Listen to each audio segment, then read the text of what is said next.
Greetings and welcome to the United States Transhumanist Party Virtual Enlightenment Salon. My name is Gennady Stolyarov II, and I am the chairman of the U.S. Transhumanist Party. Here we hold conversations with some of the world's leading thinkers in longevity, science, technology, philosophy, and politics. Like the philosophers of the Age of Enlightenment, we aim to connect every field of human endeavor and arrive at new insights to achieve longer lives, greater rationality, and the progress of our civilization.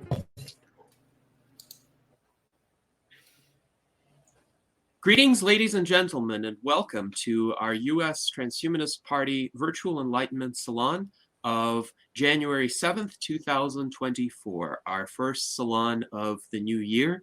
And as I have remarked to our panel before the start, it is indeed quite astonishing that we have been holding these salons now since May of 2020. We have had our partnership with our friends at KGRA Radio since November of 2021, so for over 2 years now. And we continue to bring you thoughtful, multifaceted, intellectual conversations that hopefully provide you with some innovative ideas about how the future of humanity can be improved.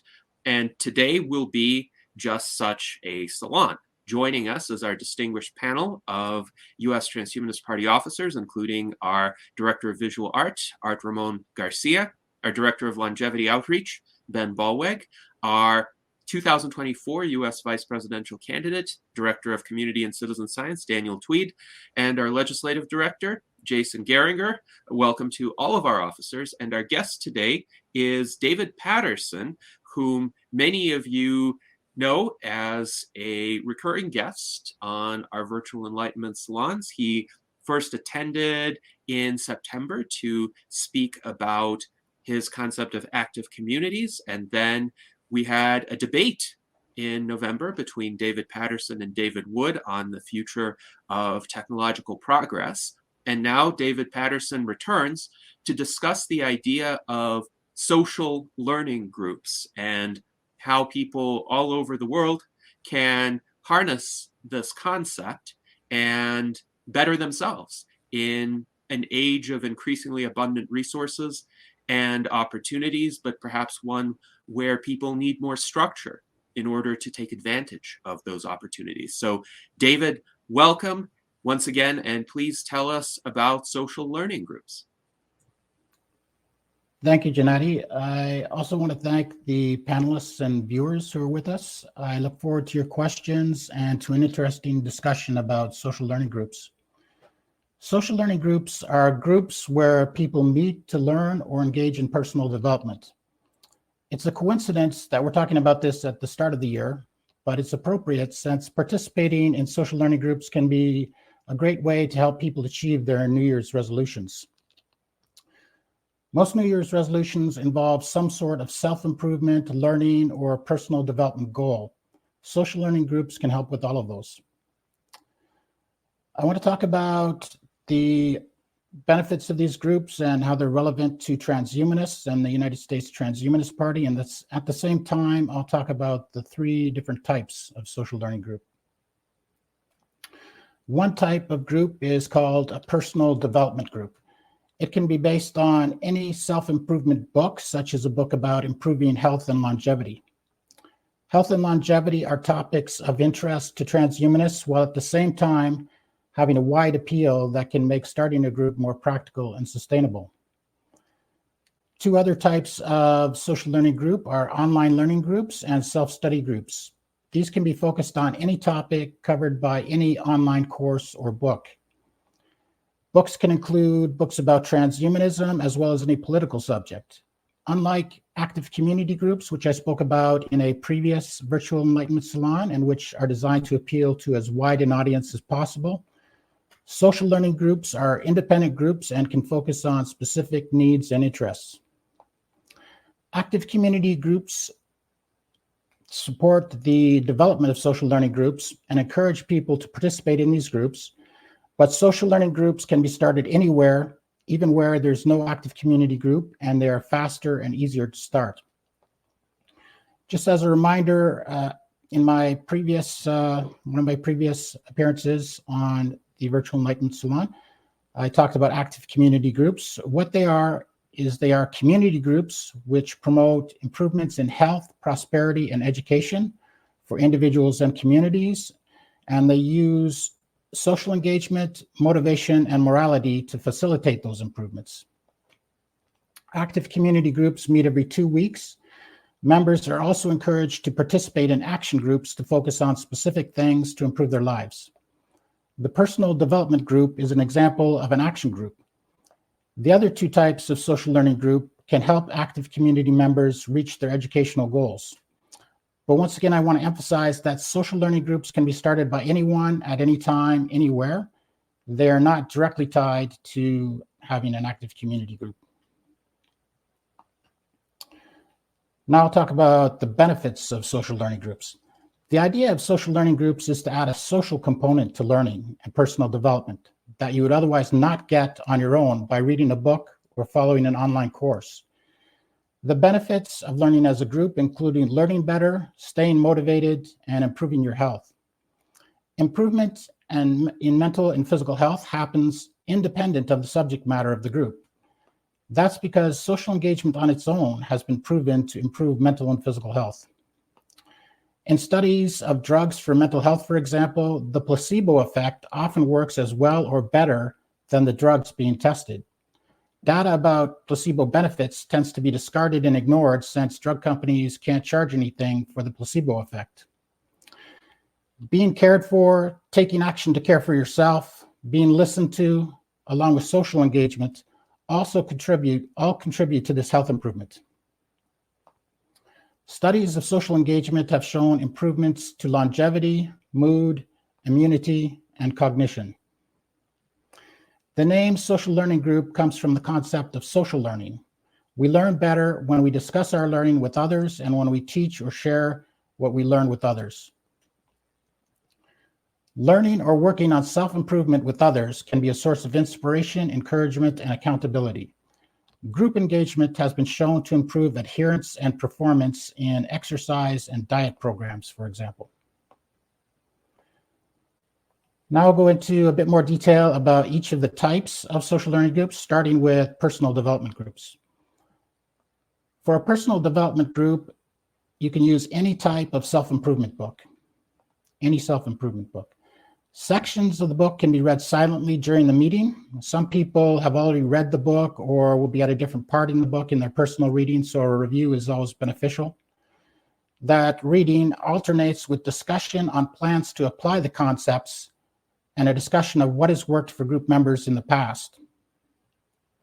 When you share your past successes, you're recalling self-efficacy, which is a technique that involves remembering specific instances when you have successfully demonstrated your competence and overcome a challenge in the past. This has been shown to improve motivation, confidence, and resilience. When you talk about what you plan to do in the future, you are engaging in episodic future thinking. Episodic future thinking is the ability to imagine or simulate possible events that might happen in your personal future. Episodic future thinking creates motivation that is more sustained and long-term than dopamine-based motivation. People are more able to endure hardships and difficulties to reach benefits that they have envisioned for their future. Episodic future thinking can facilitate planning and selecting among options and has been shown to improve emotional regulation, motivation, and commitment. Self-efficacy and episodic future thinking, along with the benefits of social engagement, make personal development group meetings beneficial in themselves, regardless of the subject matter, regardless of which self-improvement book you choose. In addition, you will get enhanced benefits in being able to learn and apply what you learn from the book better than if you're reading and studying alone. The next type of group is the online learning group. I worked on a social project for several years in Haiti. The project was called a Social Learning Center. It was like an internet cafe, but it was run by local volunteers and focused on learning computer skills and online learning. I wanted to adapt that project to add social support for people studying online courses in developed countries. Most people in developed countries have access to a laptop, so online learning groups are more simple and lower cost than the Social Learning Center was. People can just bring their laptops and meet in any room with a Wi-Fi connection. I created an online learning group to help people learn the French language. They learned primarily with Duolingo. I stayed in contact with a couple of the participants for several years after the last time I spoke with And the last time I spoke with them, they were both on a greater than 1,000 day learning streak on Duolingo. Prior to participating in the group, they had never used Duolingo or any online learning. The social elements that we added to the meetings were a 10 to 15-minute presentation by one of the participants at the beginning on a topic related to the French language, which would be educational and inspirational. That was followed by an online study session during which participants could help each other, followed by a 15 to 20-minute social break. The social break is one of the most important parts of these meetings since it bonds the group together. This would be followed by more online study. Then we would close by having each person share one or two things that they learned during the meeting. We did this once per week, the idea being to keep people motivated and to make sure that they did at least the minimum study in these 2 to 3 hour meetings each week. In addition to the learning benefits of such a group, they would also have the social benefits and mental and physical health benefits that I mentioned previously. The third type of group is a self-study group. Self-study groups are like online learning groups, except they're based on a book or textbook. Unlike personal development groups, they can be used to learn anything, not just self-improvement. More practical activities such as practice work and peer review of exercises and essays can be added to turn the book or textbook into the equivalent of an in-person course. Online learning groups and self-study groups can also be grouped together. There are existing online learning programs and qualifications which can be enhanced by creating online learning groups to support learners. New programs can be created by grouping online learning groups and self-study groups together into programs.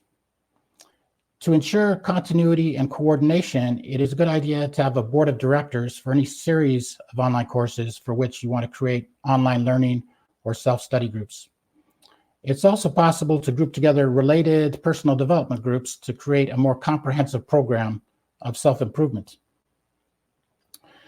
These can be an alternative to university and college programs with the benefit of adding back much of the social benefit that is lost when switching from in-person to online and self-study.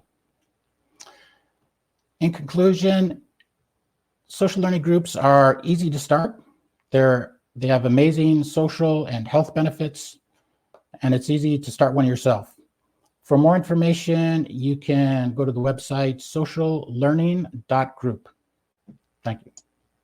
All right. Thank you very much, David, for that overview of social learning groups. And we have some questions from our audience already. The first questions come from our member, Alan Crowley. He wonders, how are social learning groups different from, for instance, the Enlightenment Salons or the Great Books program or local writing workshops? And then he also gives the example of organizations such as Lions Club or Toastmasters. So to the extent that you can speak to similarities and differences between social learning groups and these other available formats or organizations, what are some of the distinguishing features there?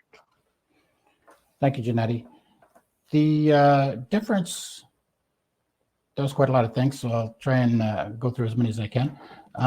The difference between that and any sort of online interaction, such as virtual enlightenment salons, is that you're really trying to bond together a group in person that can end up being friends and end up having all the social benefits of having more close and personal friendships. That's been shown to have health benefits, both physical and mental health benefits. It's also a way of engaging people so that they're more committed in a way that you might not get otherwise. There is a similarity between groups like Toastmasters, except that Toastmasters is a very specific type of group, and it's based on content that you use a book or one of the available books, or now they have online learning, but it does not it does not allow you to do any book or online learning program of your choice. So it's a question of flexibility. There are a lot of groups that do personal development. So they don't go by the name personal development groups, but there are 12-step programs, for example, recovery groups. These programs, they're 12-step programs, for example, to help you get out of debt, help you earn more income, all sorts of things. The idea behind social learning groups is it takes advantage of the exact same principles that they're taking advantage of, which is to engage people and have them support each other.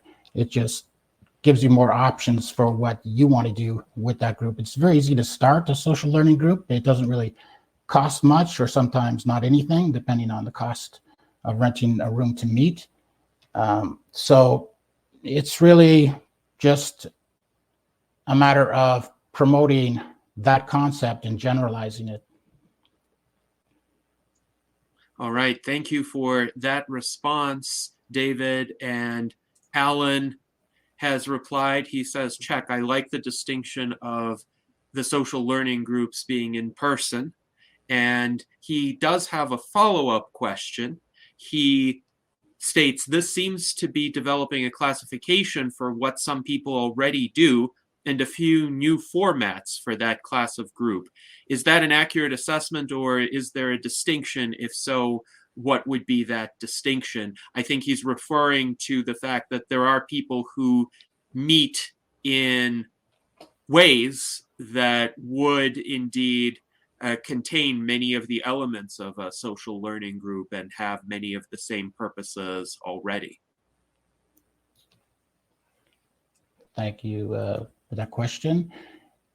There are existing groups that do this, but as I said, the concept of social learning groups is to promote that more generally, and to provide support for people who want to do that. I'm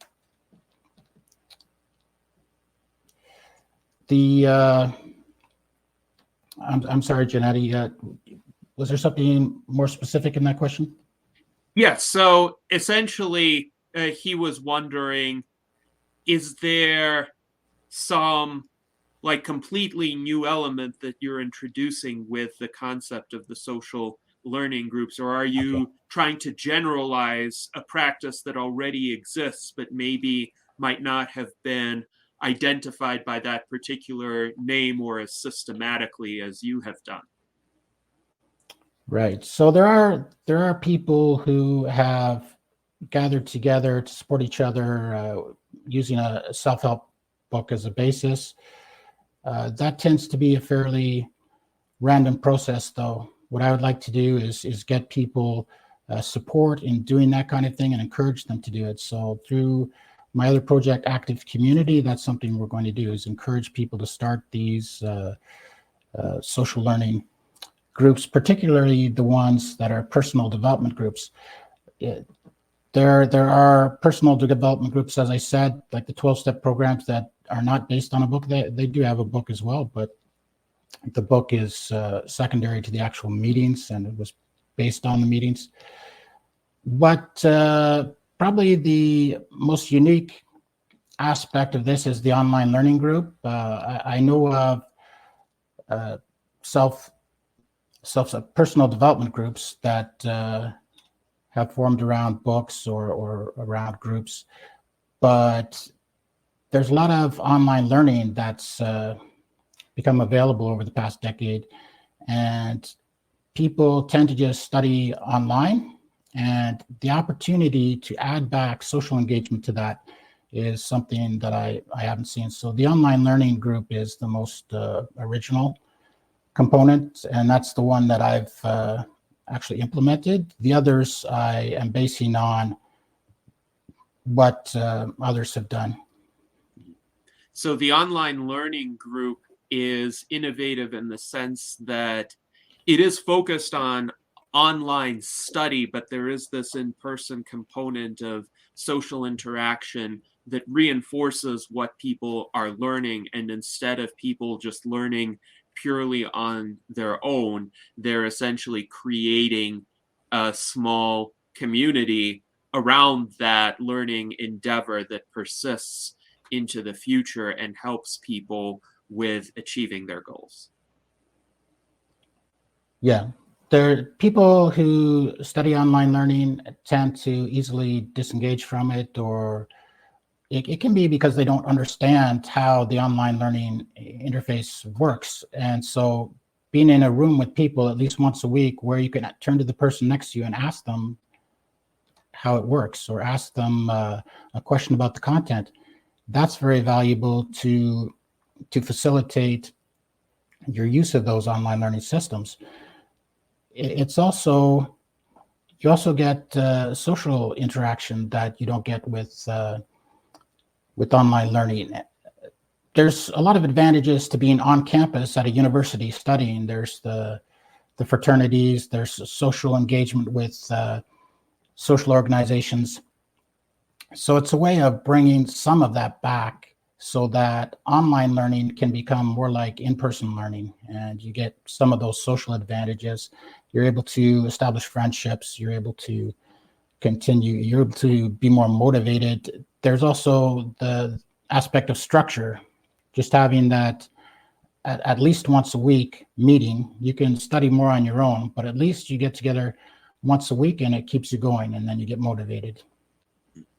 Yes, thank you for that explanation. And Alan Crowley also says, thank you for clarifying that so well. I love this idea and see it as a strong way forward as we prepare for myriad ways our society will shift due to realignment with new technology. And also, Jason Geringer shared in our YouTube chat that he has what he considers to be a social learning group on Facebook called The Wisdom of the Crowd. And here's the link to anybody who is interested in seeing what Jason has posted there. But so far, it has been solely a Facebook group. Jason says group engagement was always his biggest problem, and that group has not done as well as he had hoped.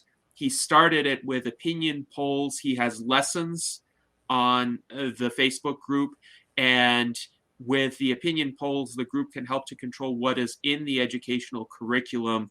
But he can see, based on your description of social learning groups, that this is different. I think the main difference is that the social learning group type that you outlined, David, has the in-person component. Now, Jason, would you like to elaborate more about the wisdom of the crowd? Anything else that you want to say about that, and how that compares with David's concept?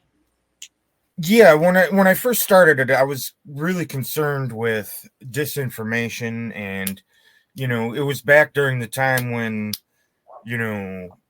part of the reason how I got political in the first place, I started by creating the social learning group, and I figured if could get a group that can pool their knowledge on what is true and not true, and so part of the plan was to have the group discriminate the information, and plus give their opinion on which is the best lesson, and over time the better lessons would be there, and that was the idea anyway. So that's about it. Yes, thank you for that explanation. So, Jason, do you think if there were an in-person component to the wisdom of the crowd group, that you would get more participation, that you would get more people contributing content and perhaps opining on which content is reliable? Well, sure, probably. I have no idea how I'd do that, though. I'm a hermit, So Of course, there's all kinds of stuff that we could probably do that I just kind of don't get around to doing. I need one of those, what do you call them? Around to it. I need to get around to it. It's a little joke. Well, don't we all? This also seems to be an aspect of our internet age where there is such an abundance of information and a greater degree of, let's say, projects, commitments that one could undertake as compared to the time available. So something will fall by the wayside unless it is made a priority. But I do see the benefits of this kind of in-person interaction. One of the issues is our transhumanist community is so geographically dispersed that it is a challenge to even find several people in a particular geographical area to meet on a regular basis. The virtual formats have been wonderful in that we have been able to bring people from all over the world to meet regularly and exchange ideas. And I understand some of the limitations of even the online video formats, but they have improved tremendously during the past decade. They're higher bandwidth now. We can do longer streams. We can do more in-depth streams. And that is something. That is a method of interaction that wouldn't have been available to us even a decade ago. YouTube started out with a feature called Hangouts on Air, which was actually quite nice. And I did some live streams using the Hangouts on Air, but they were discontinued in 2019. And then special means had to be employed to resume live streams. Our first virtual enlightenment salons were done via Zoom. And one of our officers would have OBS software to essentially stream this to YouTube. Then, fortunately, we were able to launch our partnership with KGRA, and we use StreamYard through KGRA to be able to broadcast our salons not just to YouTube, but to Facebook, to X, formerly Twitter, and we have it also saved on multiple other podcast venues. So that is a great improvement. But I wonder, David, what advice, if any, would you have for people within the transhumanist community in regard to launching social learning groups and having more of an in-person interactive component, given the geographically dispersed nature of our community thus far? Thank you, Janetti. I'll just first make one comment on Facebook social learning groups. I think I'm not on Facebook, but I think they have an actual feature called social learning groups, but it's an online group. It's a discussion group, basically an online discussion group. So it's the same name, but it's a different concept, just to clarify that. You mentioned that transhumanists are dispersed, and it makes it difficult to get people together in a group except at a national level and a virtual meeting. There's two things that can be done. One is that you can broaden the subject matter so that it includes life extension and it includes health in general, because a lot of the life extension things that you can do today are just general health things that reduce your chance of type 2 diabetes, reduce your chance of cancer, reduce your chance of heart disease, reduce your chance of dementia. In fact, one of the things that can reduce your chance of dementia is social engagement. So those are all very important things. So that's one opportunity, is to create groups that have a broader appeal. And you'll find people in most medium to large size communities, even smaller communities, who are interested in improving their health and longevity in that way. And then if one or two transhumanists are also at those meetings, then they can meet in person, and that's very empowering, and they may even be able to discuss their ideas with other people at the group. The other opportunity is to have online meetings. Ideally, you would want in-person meetings, but you can do this through online meetings. I think Zoom has a feature where you could break out into smaller discussion groups. So if you have a large group, you can break it down into smaller groups. But as far as having a group that is broad-based, that's a good idea. That's something where you could actually expand your base. Yes, and it does seem to me that there are subjects, as you point out, where transhumanists could find alignment with other individuals, people who are maybe transhumanist adjacent but have certain similar interests. And if the subject of that social learning group is one that unites these individuals, at least in terms of certain shared goals, then there could be a broader base there in a particular geographical area, some cross-pollination of knowledge and ideas and projects. Also, the idea that there could be some online meeting component to this as well. So there are some advantages to in-person meetings, but perhaps a lot of the meetings could be online, and there could be occasional in-person meetings, maybe even involving, say, food to motivate people to get together. Actually, the original Enlightenment salons for the Transhumanist Party that were hosted in my house involved a component of food. We would actually order pizza, we would have tea and desserts as well. And of course, it was a smaller venue, so we had generally 4 to 6 people at one of those Enlightenment salons, and you can still see video recordings of them. I will share them in the YouTube chat. But there was this kind of appreciation of the in-person format as well. So we have some additional questions. Mike Lazine wonders, would college or trade school classes be considered social learning groups? And Alan Crowley also writes in this regard that his local county college has a program for people over the age of 50 where anyone in that group can teach a class or attend a class. And to him, that seems very much like a social learning group. What is your reaction to those observations, David? Thank you for that. Those questions. Colleges or trade schools and programs where people could come in and teach or learn.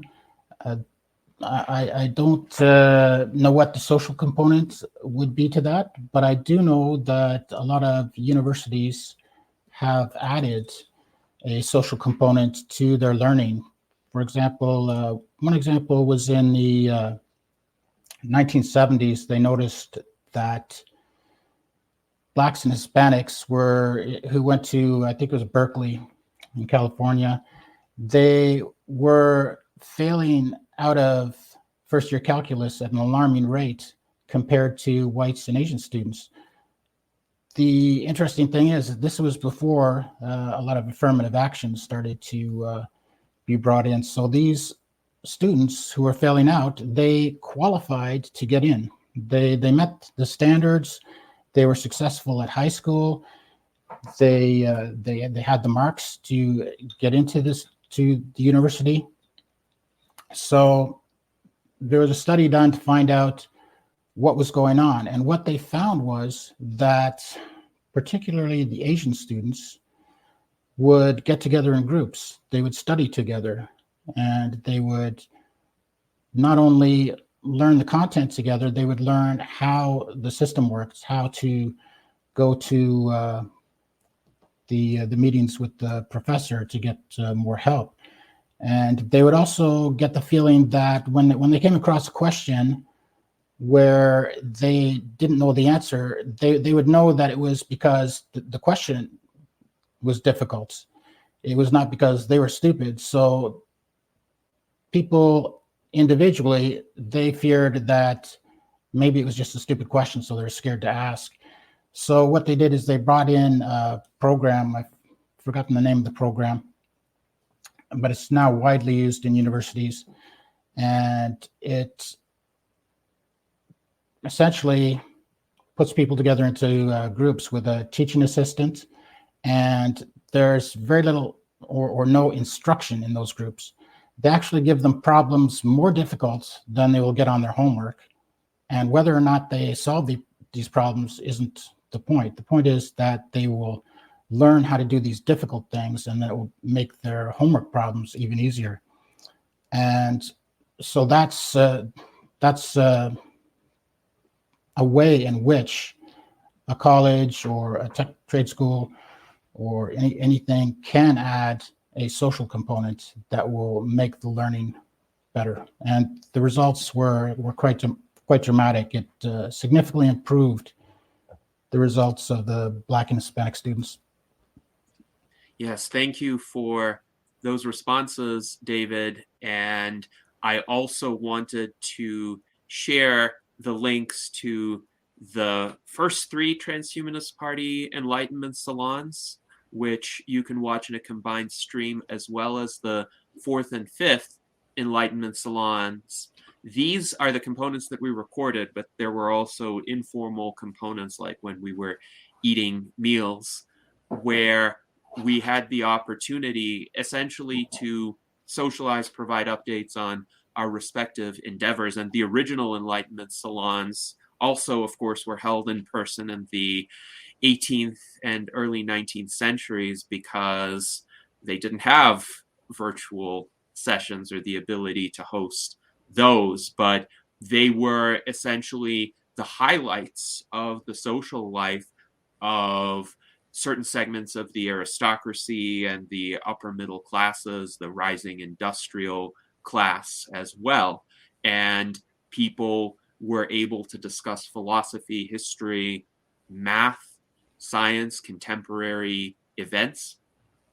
So I think it would be quite beneficial to bring back those kinds of formats in some way, shape, or form. Now, it's also interesting that you mentioned how students of Asian origin have often gotten together to study various subjects on their own. And I was friends with a lot of Asian students when I was in high school. I was on the math team. And on the math team, generally speaking, the majority of the students were either Asian or Russian. And we had maybe a couple of native-born American students. This was in suburban Chicago. I still have medals and ribbons from the North Suburban Mathematics League in the display behind me. And I remember, because the problems within the math competitions were much more difficult than the material we were taught in class, we would meet sometimes spontaneously after school to prepare for the math tournaments and make sure that we studied more advanced subject material. We had relay teams as well. I was captain of the freshman-sophomore relay team that ended up winning the Illinois State Tournament. This was back in 2003. So I can testify to the benefit of that approach, having been involved in it myself. Now, I want to also pose a question from Daniel Tweed. He points out that perhaps book discussion clubs have some social learning group aspects to them. Would you agree with that, David? Yes, I would agree with that. The personal development group is intended to be based on a book, and it is a book discussion group. But the important thing is to make it not just broad discussion, but to focus on the specific things that will be beneficial. So you really want to assist people to apply the concepts they're learning in the case of a personal development group, because often you can read a self-help book, self-improvement book, and you can think, these are great ideas, I really want to do these. But as soon as you move on to the next chapter, you've almost forgotten. And then once you put down the book, you've completely forgotten most of the things. You might pick up a thing or two that you'll carry forward. But if you really want to work on implementing those things, then being together with a group and discussing how you're going to implement those things is really beneficial. And once you've done something to implement them, or you have an example of where you've done something similar in the past, you do get this benefit of self-efficacy, where you talk about your accomplishments from the past, things where you were competent and achieved something. That has a very positive mental and physical health benefit, because there have been studies done on this self-efficacy, and it's a way of reducing depression, increasing motivation, a lot of benefits. So the other thing you really want to focus on is the episodic future thinking, where there's a lot of motivational speakers who tell you need to take action right away to do whatever you want and go. Well, in reality, you need motivation, but you also need ability, and you have to develop that ability over time. So doing something like going to school or trying to learn through a business in a way that will allow you to learn something before you start more challenging projects, you need to be able to sustain the motivation to make those sacrifices and to do those studies and to gain the experience. And so episodic future thinking is a way that allows you to develop that sustained motivation that allows you to work towards things in the future, even when it requires sacrifice and suffering now. Whereas a lot of the go out and do it right now kind of motivation, it pumps you up on adrenaline and dopamine and gives you stories about success and makes it sound like all you have to do is go out and do it. But really, what most people need, and this is probably all of our experience, is education and experience. We've all gone to school. Some of us have been to higher education, a lot of work experience. I've been to Haiti and put in some tough time there working on a project. So you need a future goal that is motivating for you to be able to do that. And so these are the types of things that you want to focus on in a social learning group, particularly a personal development group. You can also turn any book or online course into a social learning group. So you could take a textbook, and let's say you're somewhere, maybe it's in a different country where you can't go to Harvard or wherever, and maybe you don't have access to the online course. You can get that textbook by a Harvard professor, and you can, if you can get together with enough people who are interested in studying that, if you're in a big city probably, then you can turn that into a course. You can add content to your course, like you can do the practice problems and have your peers check the problems, and you can work together on them as a team. So it's in the way the book is turned into something more that distinguishes a book discussion group from a social learning group or a personal development group. Yes, thank you for that response, David. And Mike Lazine followed up stating, David is making great points with books. Even if you underline things and dog-ear them, you will have an issue finding the points you are looking for, but perhaps with the social component that could reinforce one's learning. Daniel also pointed out that Benjamin Franklin's junto in Philadelphia could be an example of an early social learning group. And indeed, Wikipedia states that the junto, also known as the Leather Apron Club, was a club for mutual improvement established in 1727 by Benjamin Franklin in Philadelphia. The Leather Apron Club's purpose was to debate questions of morals, politics, and natural philosophy, and to exchange knowledge of business affairs. Franklin organized a group of friends to provide a structured form of mutual improvement. This group, initially composed of 12 members, called itself the Junto, from the Spanish word junta, or assembly. And keep in mind, this was 1727.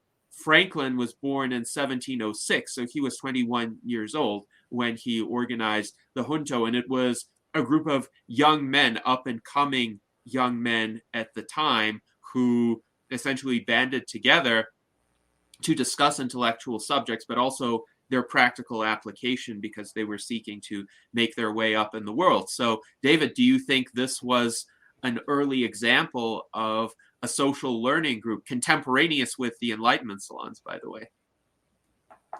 Yeah, it was probably among the first. And Benjamin Franklin's autobiography is among the first self-improvement books. He talks about how he made deliberate efforts to improve himself. He had a checklist of things that he wanted to improve about himself. He would focus on one each week or month. I forget which it was, and then he would evaluate himself each day on how well he was improving on that particular aspect, and then he would move on to another aspect of himself that he wanted to improve. And he wrote this book with these ideas. So that was, for anyone who reads that book, it's a self-improvement book. It shows how Benjamin Franklin became the man that he was. He could have just drifted. When he arrived in Philadelphia, he arrived with, I think, 2 loaves of bread and $1 in his pocket, and he gave one of the loaves of bread away. So he didn't have much, but he had his ideas about self-improvement. Now, the Junto group is definitely, he had the same concept. It was, he needed to be together with others who shared his values, his value for education, his ideas. And again, that is something that you're missing if you just read a book or if you just do online education. Getting together with a group is very motivating, and the social benefits can be very great. It's hard to itemize all the different social benefits, but it's empowering. He was able to make political connections through Junto, and that helped him get business for his printing company. It helped him become successful in politics. It helped him become ambassador to France. So it's not, social connections are much more than just for learning the content of a book. The social connections can be quite powerful. We've talked about the health benefits.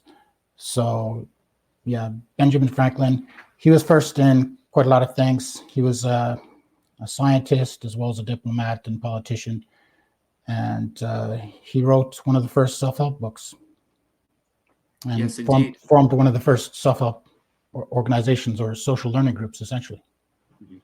Absolutely. And Mike Lazine writes, Benjamin Franklin was a genius, so I'm not surprised about his accomplishments. And the autobiography that Benjamin Franklin wrote is available for free from Project Gutenberg. So if you haven't read it yet, please go and read it.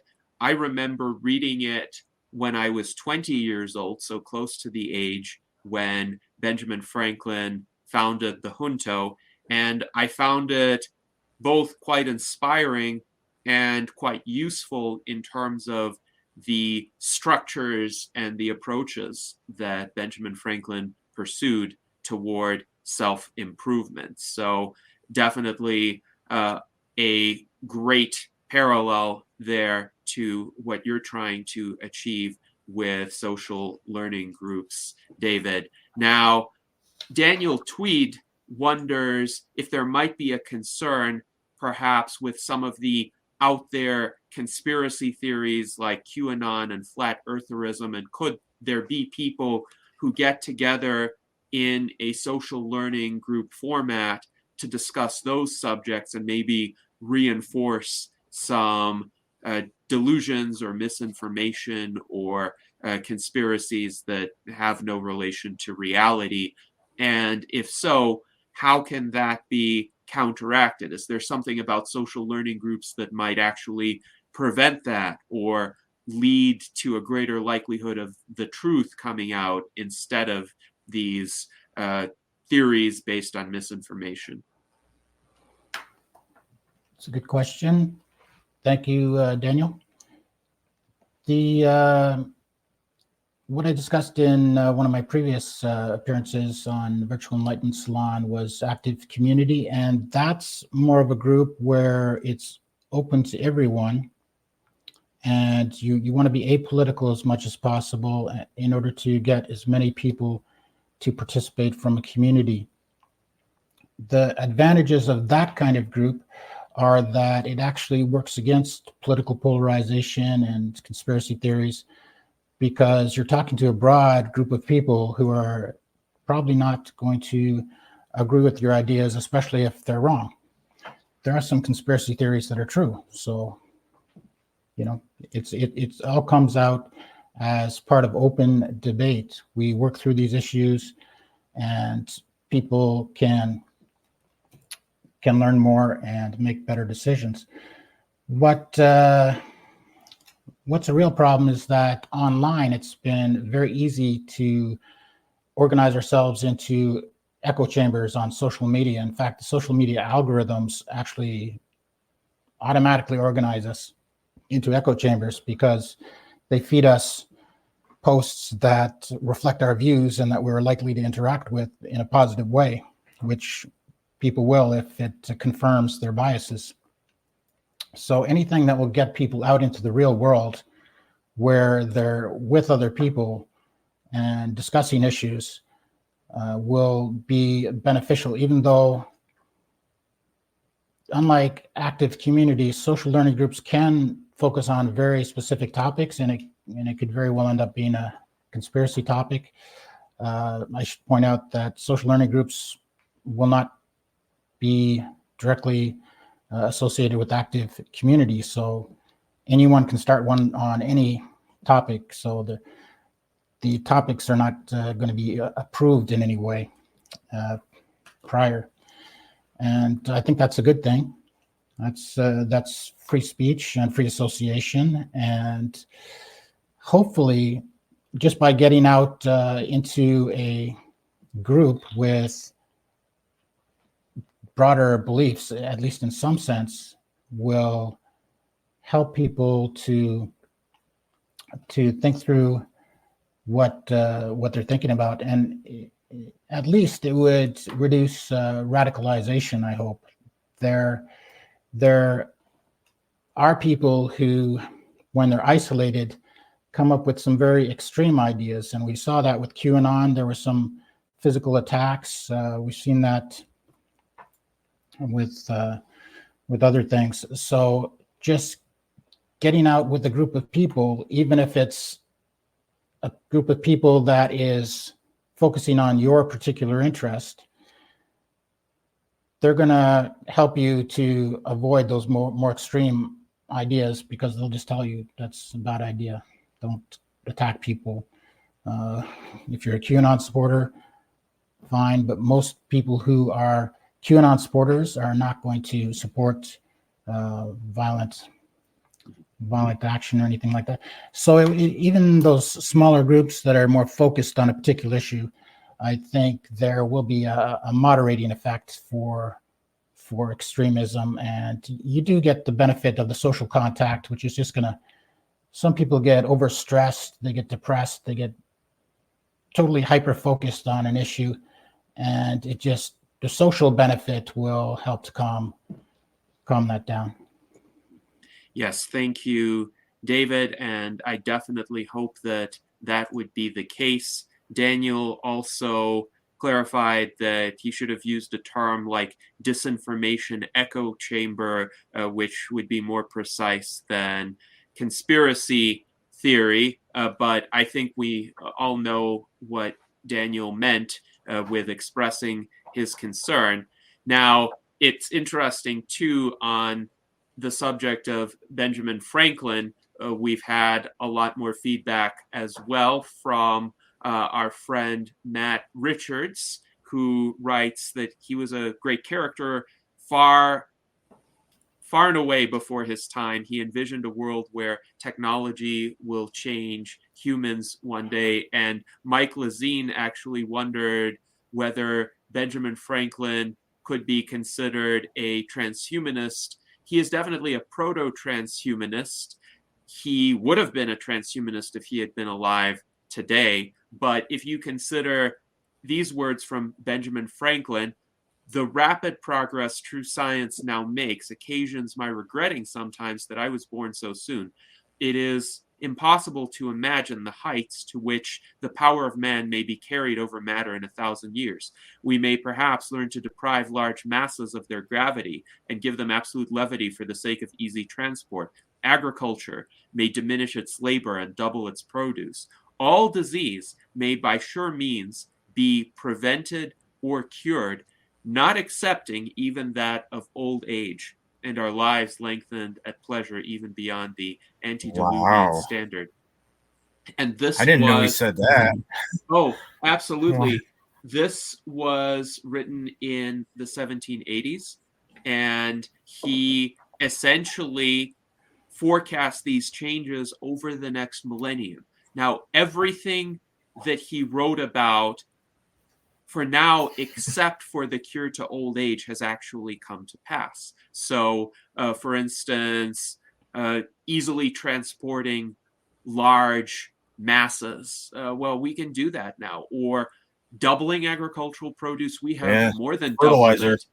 Yes, we have more than doubled it in the course of the green agricultural revolution. So this one prediction, this one hope of Benjamin Franklin's is one that has yet to come to pass, but he would have definitely appreciated a cure for old age. So most definitely a proto-transhumanist and one of us, not just in terms of that, but in terms of the Enlightenment philosophy that motivated him, the spirit of self-improvement, what he did with the junto.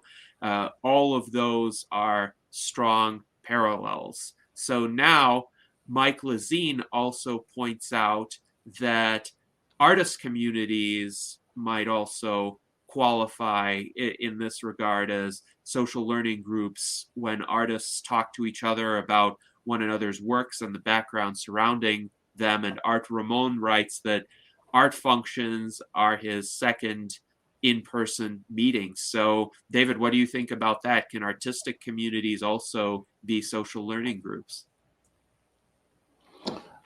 I think there are definitely social groups, and they can have some of the same benefits as a junto type group. It all depends on how much focus they put on whether the goal of the group is learning or is it something else, or is it social. The Bloomsbury Group is a well-known organization of British writers and intellectuals from, I believe, the late 1800s, early 1900s. And they were able to act as a social learning group, at least from the point of view of inspiring each other and helping each other with resources. You know, one would have a publisher, they could learn about how to get their work published, and with their contacts in the literary field, including journalists, they could get reviews of their books done. So it was similar to Junto a bit in the way that Benjamin Franklin was able to advance his career by using his political career and his printing operation by using the contacts that he had.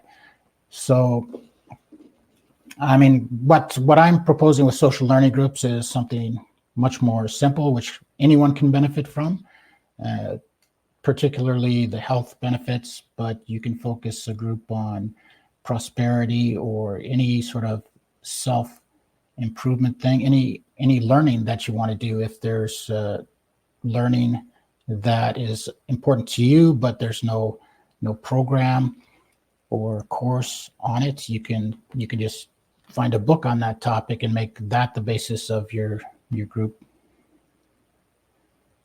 Yes, indeed. And I will also share the Wikipedia entry for the Bloomsbury group.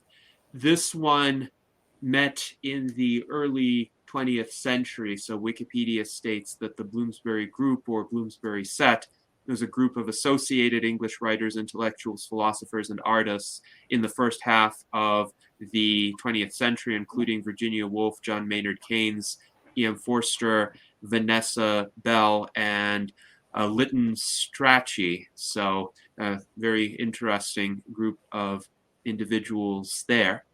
Now I wanted to open this up to questions from the panel. Let's start with Art Ramon Garcia. Yeah, I used to participate with a meetup group to learn sign language. So it was a social learning group, but I had a lot of problems with individuals who were kind of very low self-esteem guys who got really angry that all the girls were flirting with me rather than with them. And then they would start to like character assassinate me and just spread rumors and just created a whole bunch of drama, and that was just one of the turnoffs of being in these social learning groups. Was just certain people, like I said, these low self-esteem guys who thought like I was taking their women or something. And I'm an older guy; these were younger guys, and they just caused a lot of problems for me in these social learning groups. So, what are your thoughts on avoiding drama in these social learning groups? Thanks for that question, Art. That's a good question. In one sense, it's actually an advantage to be able to interact with people who are different from yourself so that you can learn, and even sometimes difficult people, because we all have to learn to deal with difficult people. It's one of the social skills. On the other hand, people can get out of hand, and it's you do need a leadership structure for your group, and there are limits, and things like that can definitely happen. And so you need to have some sort of basis upon which you can remove people from the group if necessary. That's probably a last resort. You'd want to talk to them and explain to them why you're having a problem with them, and they might decide to leave on their own. So basically, you try and start a group and hope for the best. If you are going to make it a sustained project with the board of directors, as I suggested, with having multiple groups under their direction, then you're going to come up with a more formal set of rules on how to manage your membership, and you'll have to deal with those kind of issues. But it's something we also need to develop skills to deal with, our communication skills and teamwork skills, and those are valuable in most professions anyway. So developing those general interpersonal skills is highly beneficial. And so even if we know you may encounter difficulties with difficult people in these groups, it's worthwhile, because that in itself is a challenge and something that we can learn from. Yes, thank you, David. And of course, in my experience, interpersonal challenges seem to arise in any sufficiently large group of people. I've been chairman of the U.S. Transhumanist Party for more than 7 years now. I can attest that the occasional interpersonal challenges that we have faced have been the most difficult aspect of my tenure as chairman. And that's irrespective of whether the meetings are online or in person. Some people will find ways to misbehave, and that does need to be addressed. There need to be clear processes for addressing that, and one cannot just hope that everybody will be reasonable and that everybody will be benevolent, unfortunately. But I think that's just a challenge of human group dynamics. It's not limited to an in-person format. There may be different ways in which people can misbehave, like online trolling may be more difficult to do in person, because with some of those troll-like behaviors, if people acted that way in person, it would not go well for them. But online, they have a few more screens, literally, to protect them. But anyway, I think this is a valuable conversation to have, because we always need to be prepared for these kinds of interpersonal challenges. Now, Jason, I wonder if you have some questions for David. Yeah. I'm wondering, how do you go about deciding what should be in the curriculum? Because I remember when I started the Wisdom of the Crowd, I was wondering, what should be in the curriculum. And I got to thinking, well, who am I to say what should be in the curriculum? You know what I mean? Why should I expect everyone else to just like learn all the stuff that I think they should learn? You know what I mean? So that was another reason why I started with the opinion polls. So that way, part of that opinion process would be to decide on whether or not this lesson should be, in the group.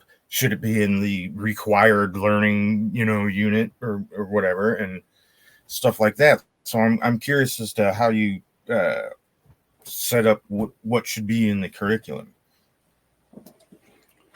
Thank you, Jason. It's a good question. With social learning groups, we don't really have to deal with the question of what will be in the curriculum, because the curriculum will be based on a book. In the case of personal development groups, it's a self-improvement book.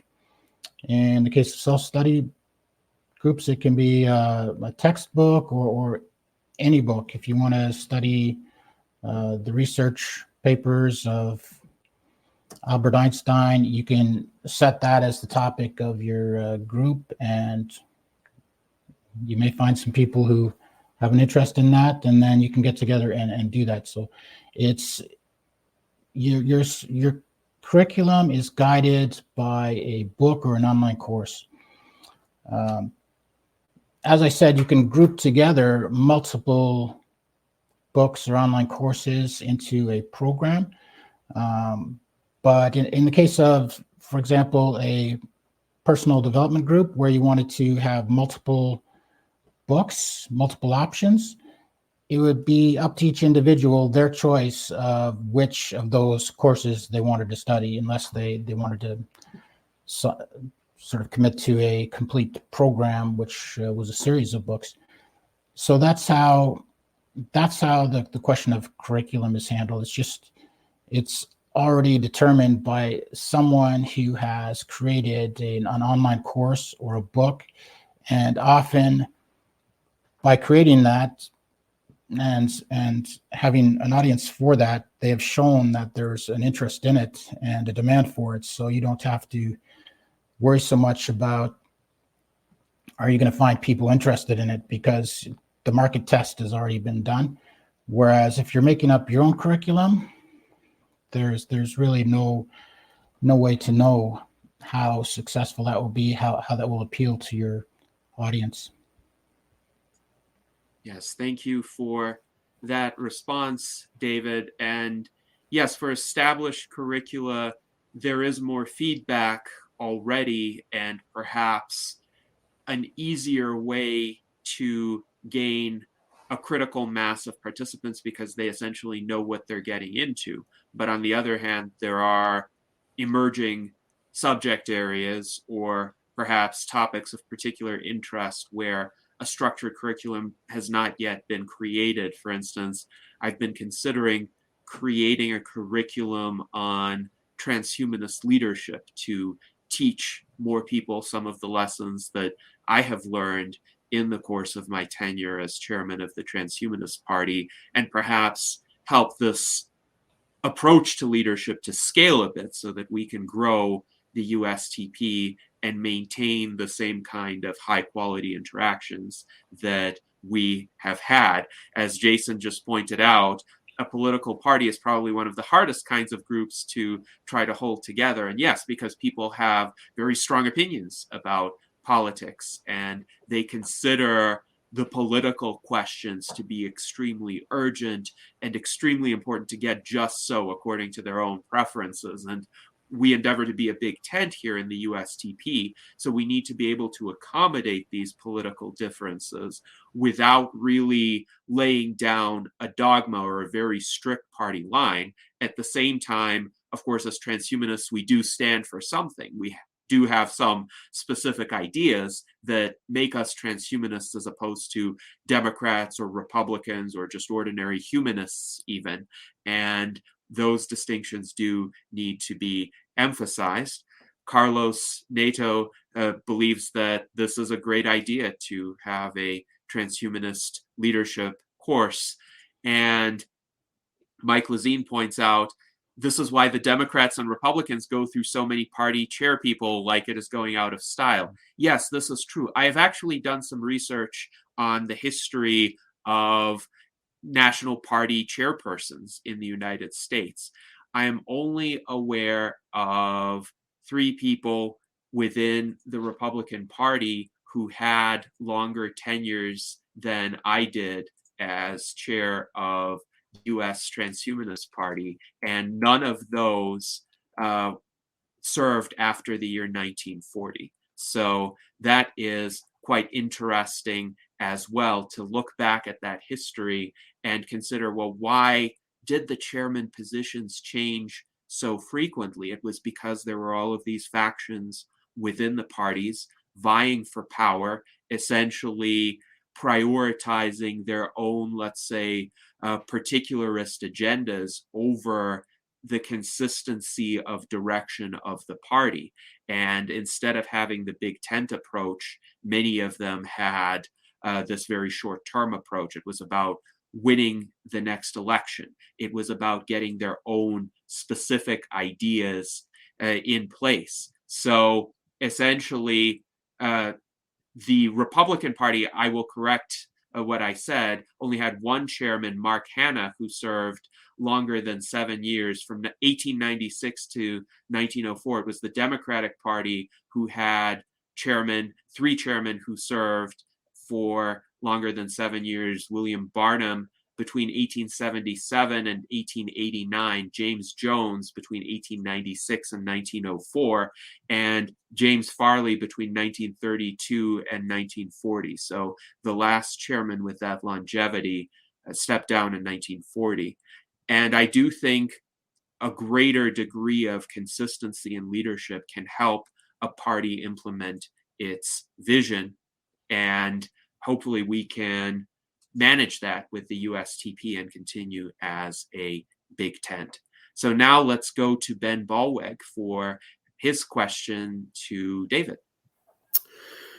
David, I was planning to ask when you first recognized that social components were really useful for learning things. I was trying to think from my own history when I recognized that myself, and I was kind of surprised that it was like, well, maybe it was like I really started learning or working and studying on longevity really hard, like in winter of 2020, just as COVID was starting in.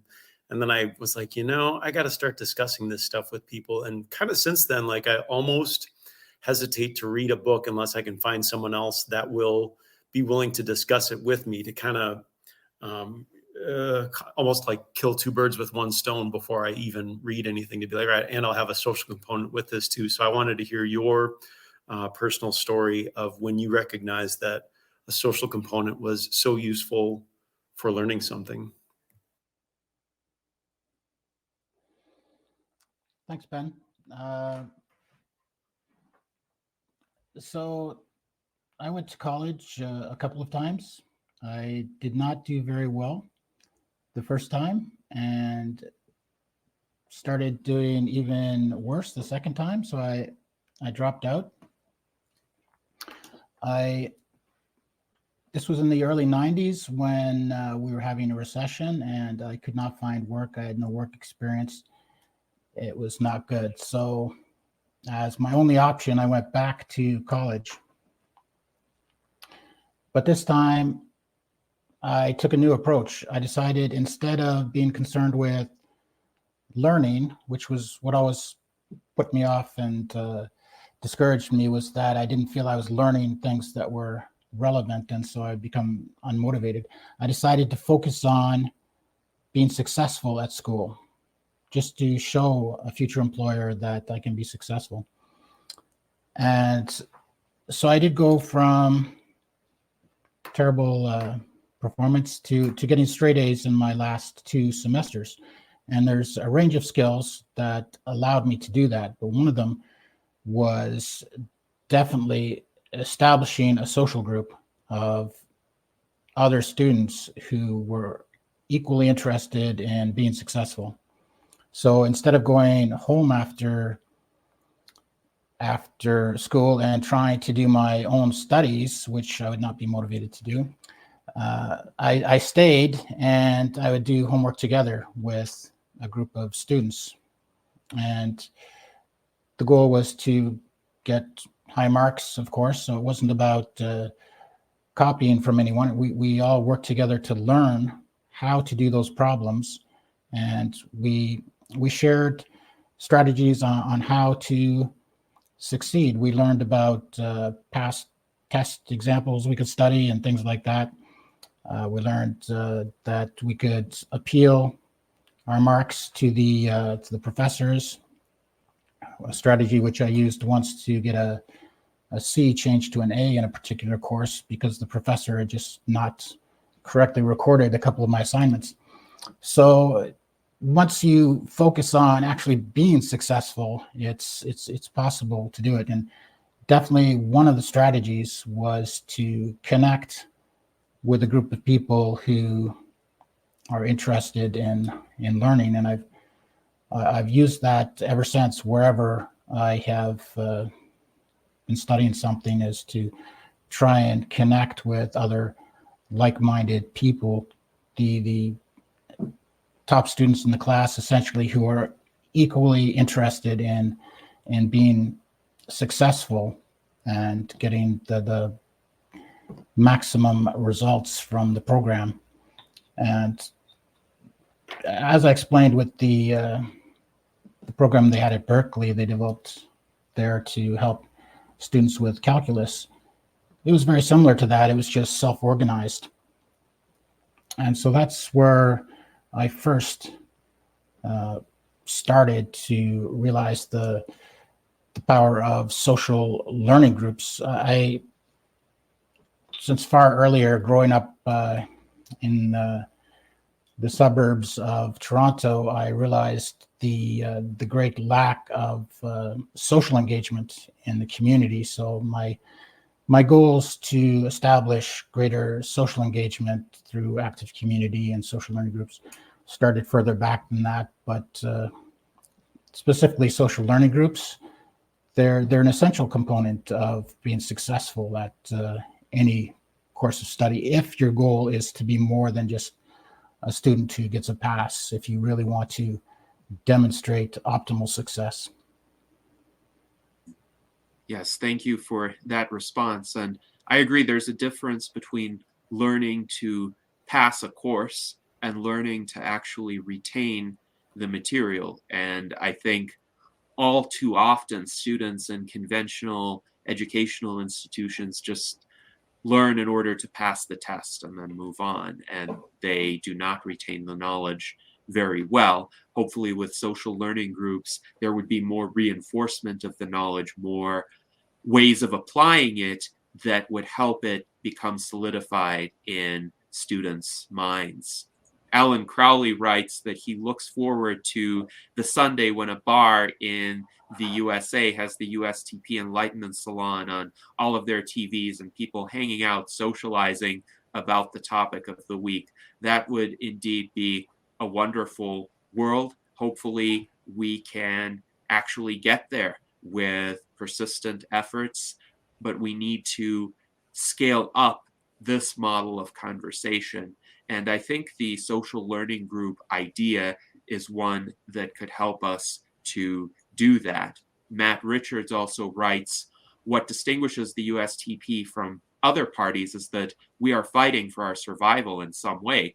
Fighting for LEV, longevity, escape velocity, is fighting for life, for your loved ones' lives. And hopefully we can convey that motivational aspect to the broader public. Now let us go to Daniel Tweed for his question. Yeah, this is a great topic. As usual, most of the Enlightenment salons are. There's so many questions I could ask, but the one that really concerns me, I think, is I see feudalism as actually reemerging in many unrecognized forms. A lot of people might think that you talk about China and they say, oh, well, China's a communist dictatorship. Well, the good news is they're actually not, but the bad news is they're actually a techno-feudalist kind of autocracy. So I guess I'm wondering if you could comment on the power of social learning groups to maybe combat this tendency toward feudalism reemerging in so many forms in society. Maybe that's too broad a question, but any thoughts? Thank you, Daniel. That's a great question. One of the benefits of social engagement is that it empowers individuals. And we've been experiencing over many decades now greater and greater isolation of individuals. We have fewer close friends. One of the things that happens is you're more vulnerable to stress and depression, and then you're more willing to your cognitive brain actually sort of shuts down in that condition, and you're more likely to just let the government take control and do what it wants. And there's some in government who would like that. Certainly in China, I think that's the case. So keeping the population stressed and depressed and isolated is advantageous to them. So we can work against that by starting active community groups, starting social learning groups, by engaging socially in many ways. It is literally a way of fighting against autocracy and feudalism, as you have termed it.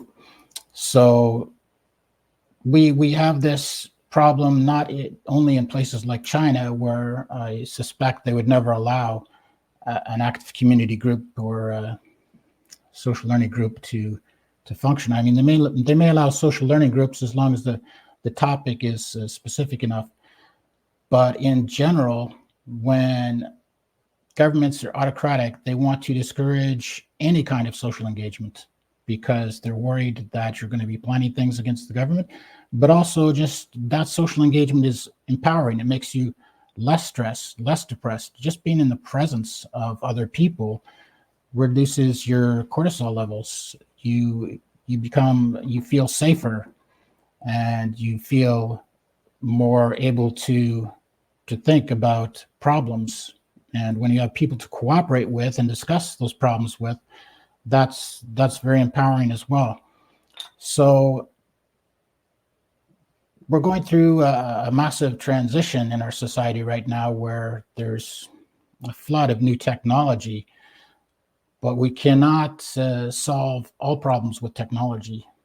My focus has been on the things that have been left on the table as people have focused on technology so much. Technology is great, and there's a lot of benefits to it, but we need to pick up these things that have been left behind, and social engagement is one of the things that have been seriously neglected, and the result of that can certainly be opportunities open up for more autocratic government.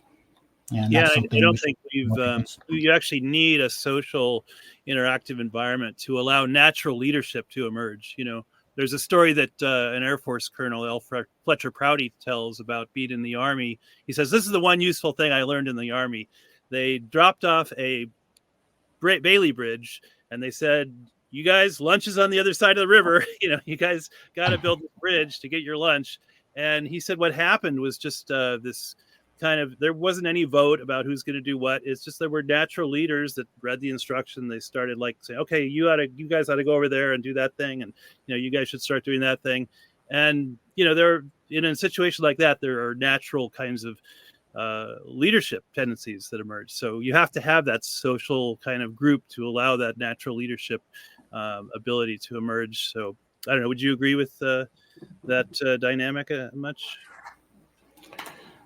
Yes, for sure. There's natural leadership, and in active community, we're going to train people specifically for leadership positions, junior leadership and senior leadership positions. And I think community-based organizations, or even something like a social learning group, can be a sort of gateway into developing leadership skills and developing an interest in your community, developing an interest in others, and then that can take you to developing an interest in local government or government in general. So it's definitely a way to develop leadership. Going back to Benjamin Franklin, his Junto group definitely helped to develop his own leadership, and he became one of the leaders of the American Revolution and the early American government. And so, yeah, those social groups definitely have that advantage. Maybe that's a special case because everyone's sort of in a crisis mode. Like, we got to get this thing done together. Let's let those who can do. Yeah, that's fine. If you can do it, I'll step aside and let you do it. Yeah, and that's the type of thing you can do in a social learning group. You can make it.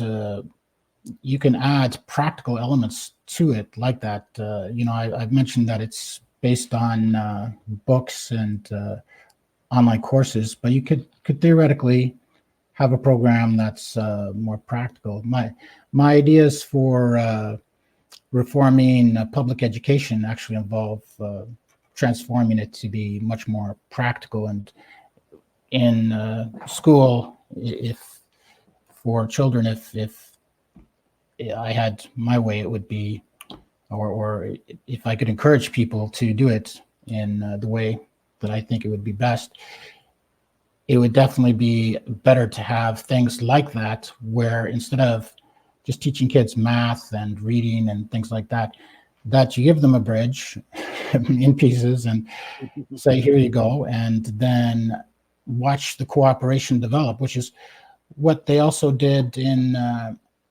that program at Berkeley for the students. They didn't tell them the answers. Whenever they would ask, how do I do this problem, they would sort of give them hints or encourage them, but it was their own leadership, their own problem solving.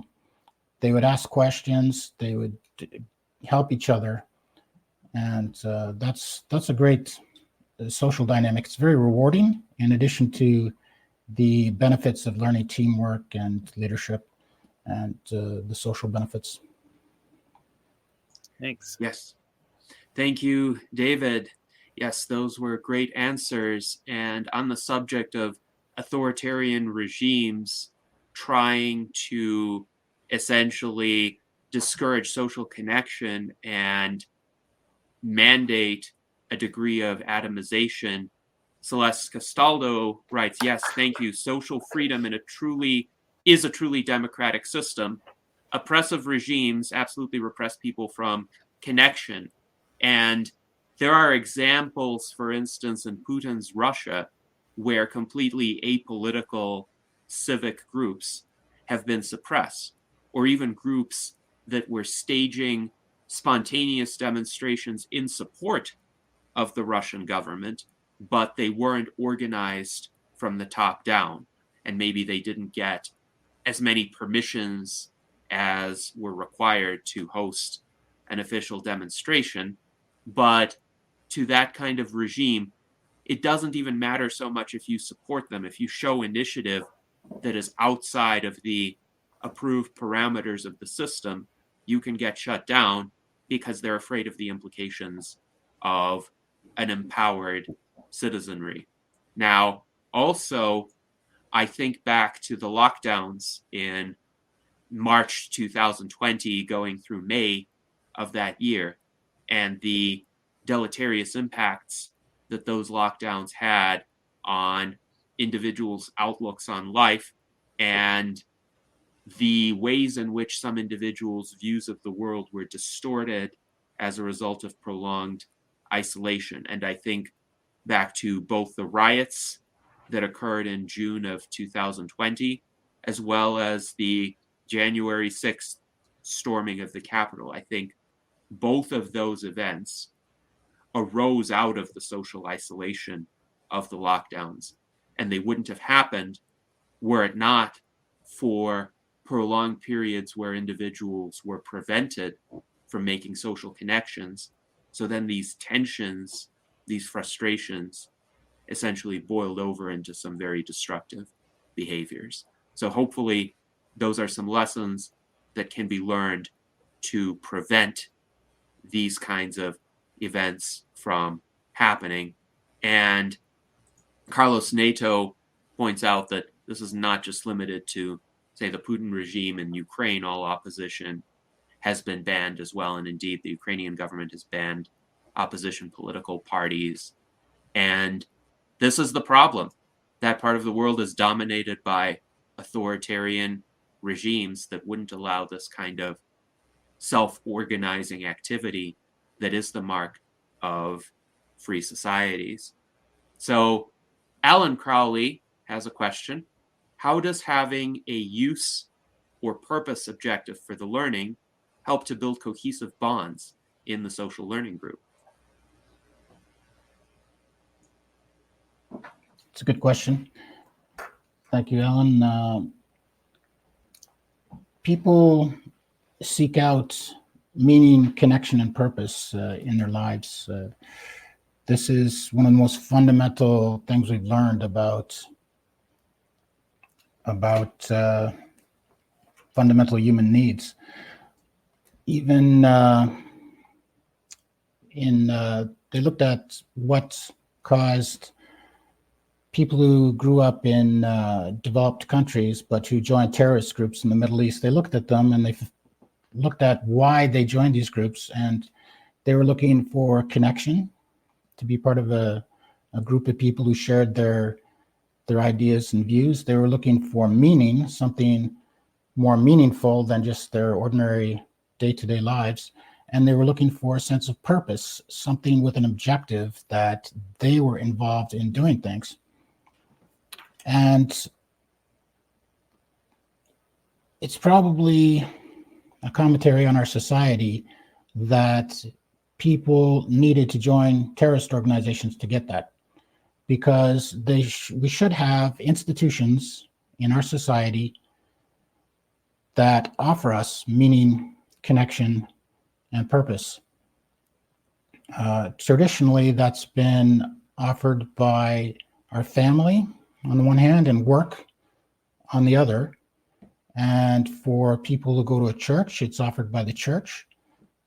My intention with active community is that it offers another opportunity for meaning, connection, and purpose, because people are always going to be pursuing that subconsciously, and they'll be more satisfied once they have that. And that can solve a lot of problems. I think it can solve things like terrorism and school shootings, things like that, because a lot of those people who do that kind of thing are dealing with extreme social isolation. And if you look at any community, if I look at where I grew up,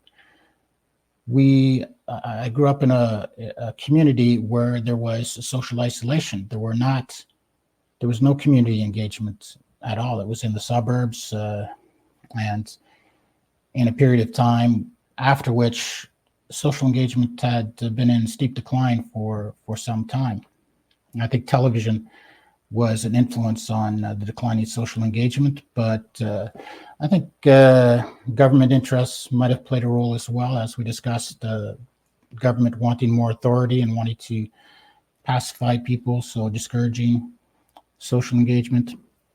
They certainly did nothing in the design of the communities to encourage social engagement. My neighborhood had houses to live in and shopping malls to shop at and movie theaters to go to, but there was no social engagement, no social institutions, no clubs for the youth or centers and activities where they could go to after school.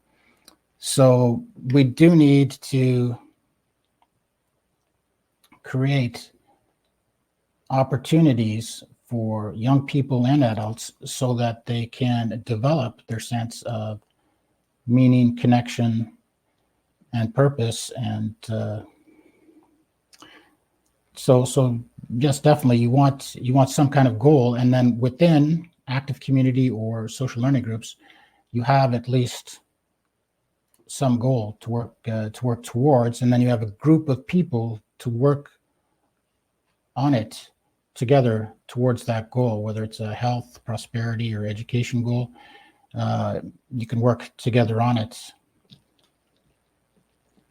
Yes, indeed. And Ben Ballweg mentioned in our internal chat that similar to the terrorist groups, this sense of connection could be responsible for the maintenance of gangs in U.S. urban areas where young men who are otherwise socially isolated could be drawn to the gangs because the gangs provide community protection, sense of meaning and purpose.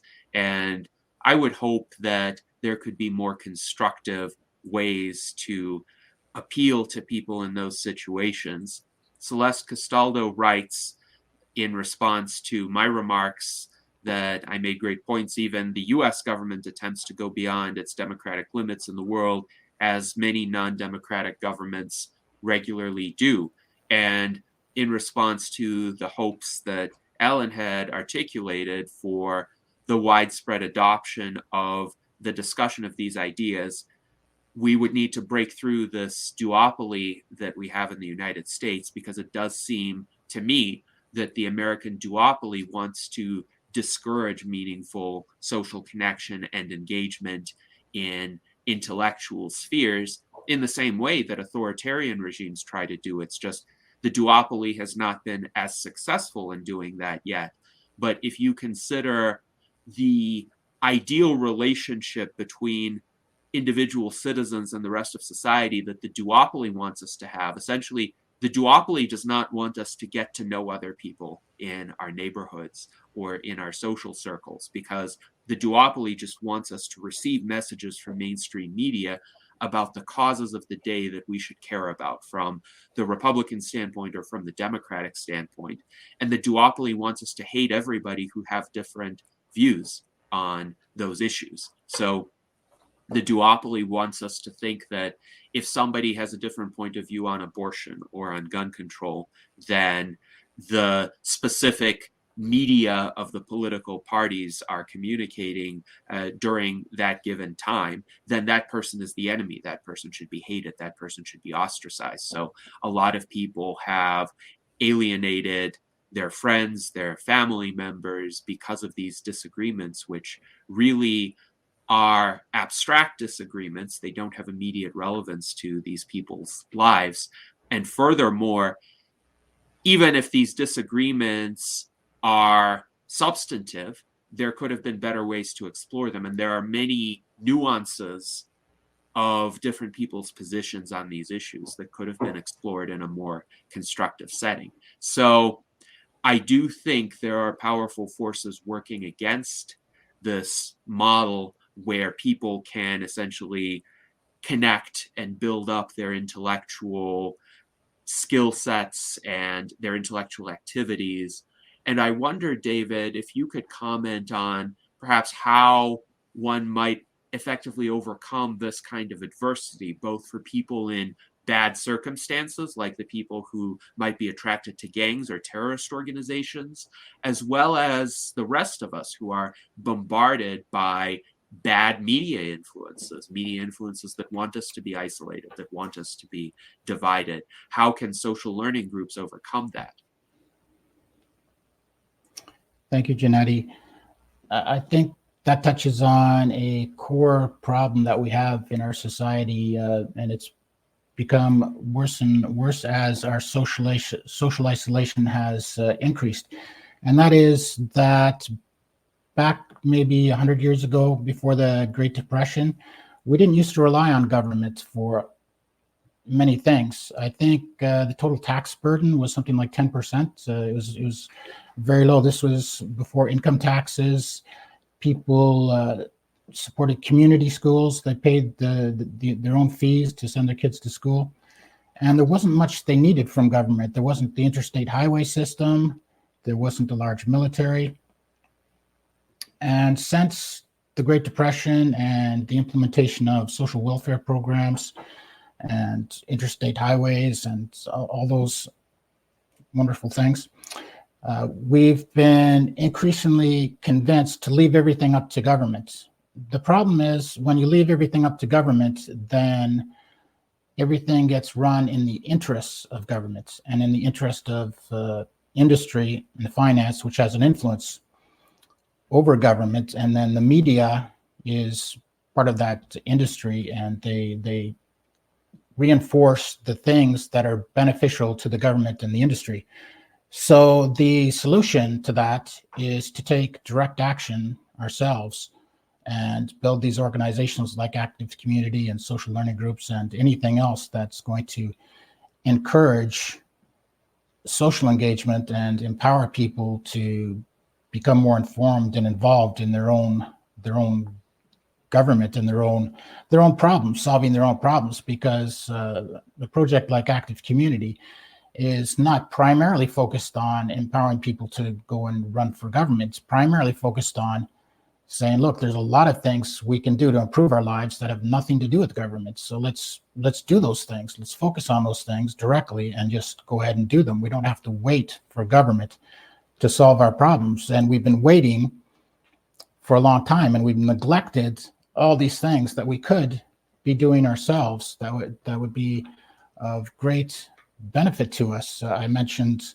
all the different things that we can do to reduce our health risks, the type 2 diabetes, heart disease, dementia. We can do things to dramatically reduce our risks of those things. Type 2 diabetes, for example, about half of people can be off drugs, essentially diabetes free, if they follow a proper diet and exercise program. So people just don't know that, because that's not what is of interest to our government and our industry and the media. The media advertising comes from fast food corporations and processed food companies. They're never going to tell you that those things are bad for you. They're going to tell you that chocolate is actually good for you, alcohol is actually good for you, coffee. We can debate whether it's good or bad, but there are some negative things, and the negative things never get talked about, or at least completely disproportionately to the positive things that they say in order to promote these products. And these big companies have public relations agencies working for them to push what is beneficial to them into the media, and they have lobbies of the government. So we end up with a life that is in the interests of the government and industry. It's not in our own interests. So we have to start deciding what we want. Do we want that, or do we want something that's in our interest? And what is our interest? And I think health, prosperity, education, empowering ourselves, becoming more social, reducing our depression and anxiety, those are all very beneficial things for us. So the answer is to stop waiting for government to solve our problems. We will never get that message from the government. So we have to spread that message from the ground up. Yes, indeed. And in our internal chat, Daniel Tweed writes that governments have massively failed to prioritize critical infrastructure redundancy. So your answer, David, is that we should build that ourselves, including our social infrastructure, because that involves the connections that people have with one another. And I would say those connections need to be both proximate and distributed. So there's value in knowing people from all over the world with similar interests and goals. This is what we try to do within the USTP. There's also value in knowing people in one's own community, in one's own geographical area, who also have similar challenges that they're facing, similar issues that should concern everybody, like the quality of the roads or the quality of the educational system or supply chain issues, for instance, that might affect the availability of goods and services, or housing prices in the community, and how do we make sure that housing is affordable? How do we make sure that there aren't huge populations of homeless people who are both suffering and making life difficult for others? So all of these issues, unfortunately, have been woefully unaddressed by governments.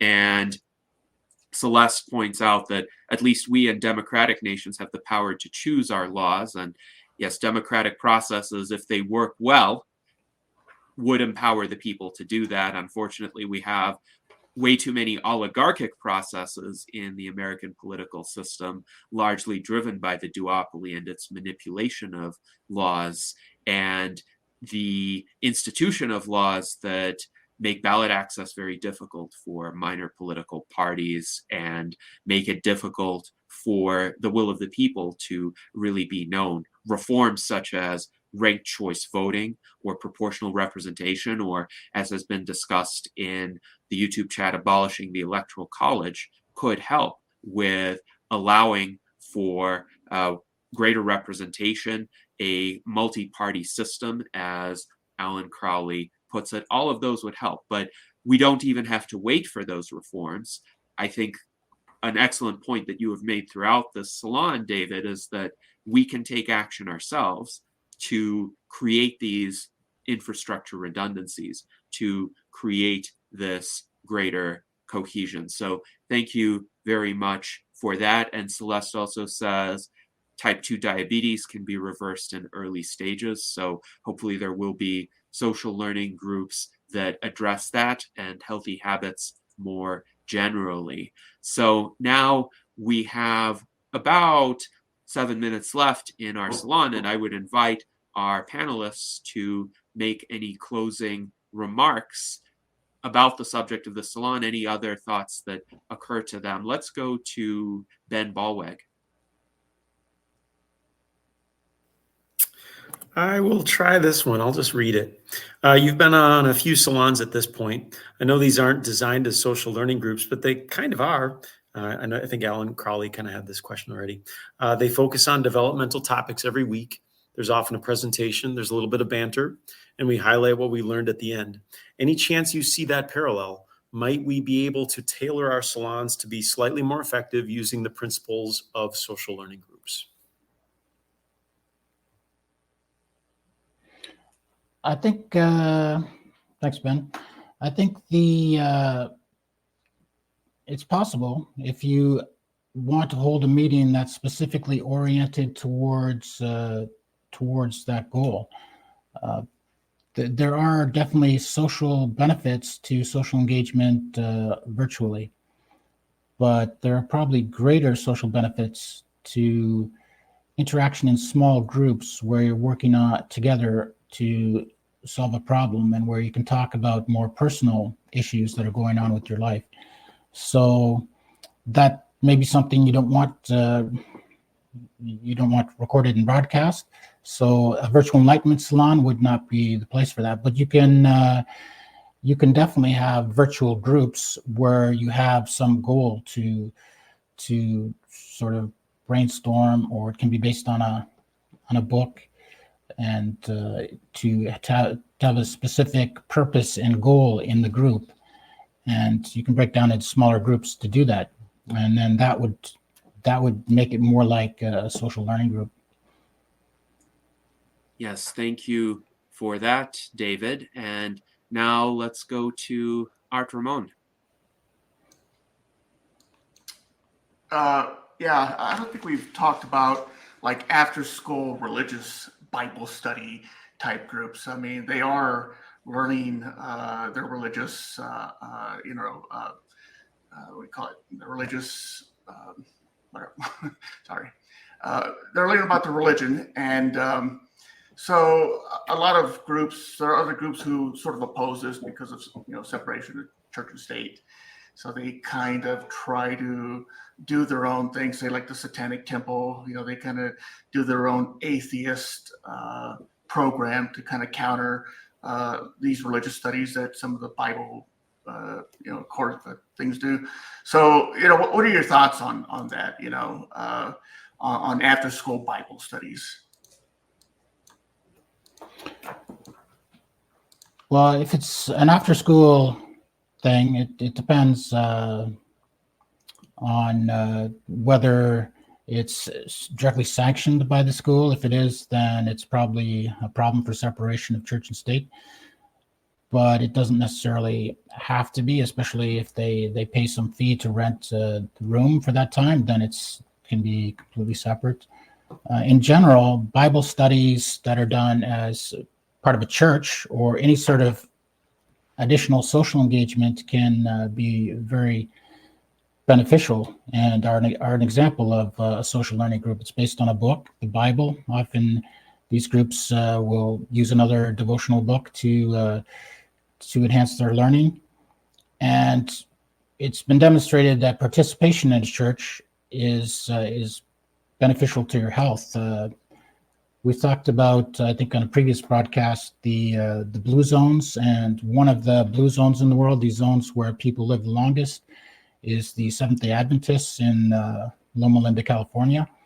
So there are aspects of being part of a religious group that can be socially beneficial, including the benefits to health that come with that. Very interesting. Thank you, David. And I've often considered, how do atheists, secularists, rationalists replicate the benefits of these kinds of communities, obviously without the theology, because I do think a lot of people who attend church may be softly religious, but they do it for the social connection. But that social connection doesn't have to be linked to a belief in a particular doctrine or a particular type of doctrine, such as a theistic doctrine. So I actually think the Enlightenment salons have served that kind of purpose within the transhumanist community. Obviously, we don't have a physical building, but we do have a regular time when we meet. We have regular attendees. We have people who get to know one another over the course of these kinds of engagements. And we also focus on high-minded topics of discussion. Now, we have about a minute left, and there's an amusing question from Jason. What about homework? If the group is entirely virtual, then it's all homework, though of course we can devote a specific time segment to a discussion and to learning during the course of the discussion. But what about the in-person social learning groups? Do you conceive of them as having homework, David? I'm not a big fan of homework myself. I do see its value, but it's, as I gave in my example of my own experience when I started to do well in college, it's better to do it as part of a group. You're gonna get all the social benefits of that you're gonna learn better, be more motivated, and then the health and wellness benefits as well. Yes, and I'm inclined to agree with you. I have done so much homework as part of my high school and college studies. And high school was actually worse than college. I had about 5 hours a day of homework on average, in addition to my extracurricular activities. So I do think a better option is just to set aside structured time, and that could be interactive or solitary, to learn some particular skill or do a particular task. That works better than assigned homework. In any event, David, thank you very much for joining us today for a fascinating virtual enlightenment salon on social learning groups. Hopefully more social learning groups will get started as a result of this conversation, and indeed that this will help people to fulfill some of their New Year's resolutions. And of course, one important resolution that we should all have is that we should live long and prosper.